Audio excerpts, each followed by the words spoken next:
السلام عليكم ورحمة الله وبركاته. نحمده ونصلي على رسوله الكريم. أعوذ بالله من الشيطان الرجيم. بسم الله الرحمن الرحيم. فاسألوا أهل الذكر إن كنتم لا تعلمون. ایم بابو تنولی اسلامک اسٹوڈیو سے ایم بابو تنولی اپنے دیکھنے سننے چاہنے والوں کے لیے ڈھیر ساری دعائیں لے کر حاضر ہے۔ اے رب کائنات، سب کو غیب کے خزانوں سے وسعت والا رزق عطا فرما۔ سب سے پہلے آقا دو جہاں صلی اللہ علیہ وسلم کی ذات پر مل کر درود شریف پڑھتے ہیں۔ اللہم صلی علی محمد وعلی آل محمد کما صلیت علی ابراہیم وعلی آل ابراہیم انک حمید مجید۔ ایم بابو تنولی اسلامک اسٹوڈیو سے روزانہ کی بنیاد پر نئے اور جدید فقہی مسائل آپ کے لیے پیش کیے جاتے ہیں۔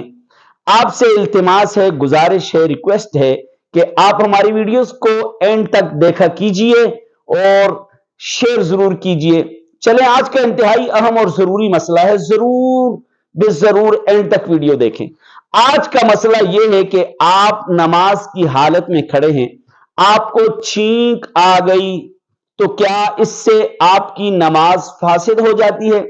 جب آپ کو نماز کی حالت میں چھینک آ گئی تو پہلی بات سمجھ لیجئے، نماز فاسد نہیں ہوگی۔ اگر آپ کو یاد نہ رہا، آپ نے بھولے سے الحمدللہ کہہ دیا، تب بھی آپ کی نماز فاسد نہیں ہوگی، لیکن کہنا نہیں چاہیے۔ نماز میں الحمدللہ کہنا نہیں چاہیے، لیکن اگر کہہ دیا تو نماز فاسد نہیں ہوگی۔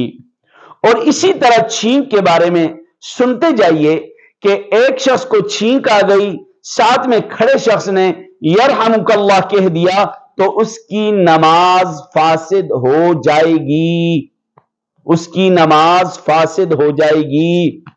الحمدللہ نہیں کہنا چاہیے، اگر کہہ دیا تو نماز فاسد نہیں ہوگی۔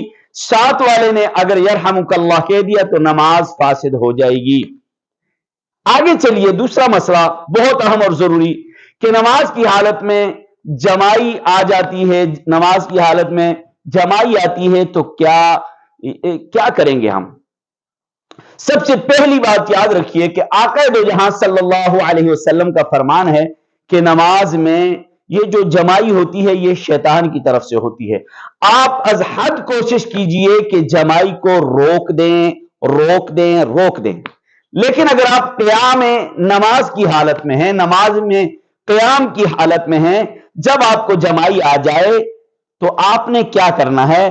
دائیں ہاتھ کا اندر والا حصہ یوں رکھنا ہے، دائیں ہاتھ کا اندر والا حصہ یوں رکھنا ہے۔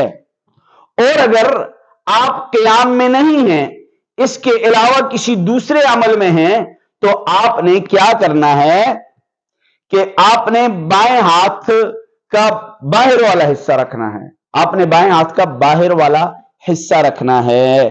امید ہے کہ آپ کو یہ مسئلہ سمجھ آ گیا ہوگا۔